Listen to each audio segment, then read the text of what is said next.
when you go to work, that's where you're going to probably experience, racism, right?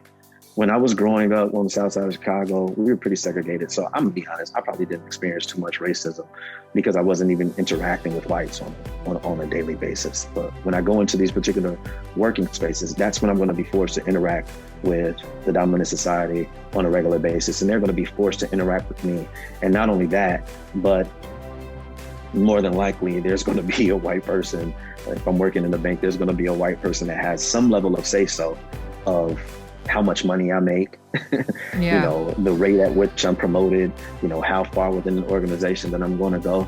And so those are the things, that's where the money is, right? Mm-hmm. And so that's where, somebody's going to really establish, or really deal with racism.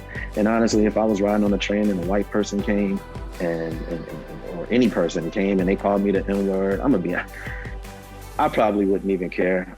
It doesn't change I would care, but at the end of the day, you haven't taken any money from me. You haven't put me in any type of danger. You haven't affected my life in any way, shape, form, or fashion.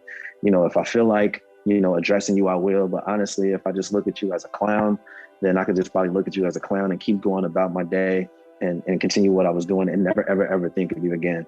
But if I'm experiencing racism on the job, right, and I have somebody that's controlling my fate, that's controlling whether or not you get promoted.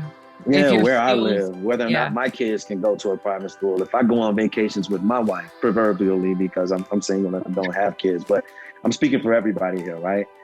That's what I care about. And that's the real racism there, not because somebody called me an N-word or, things of that particular nature. That's a sign of racism as well, but that's not the racism that affects us.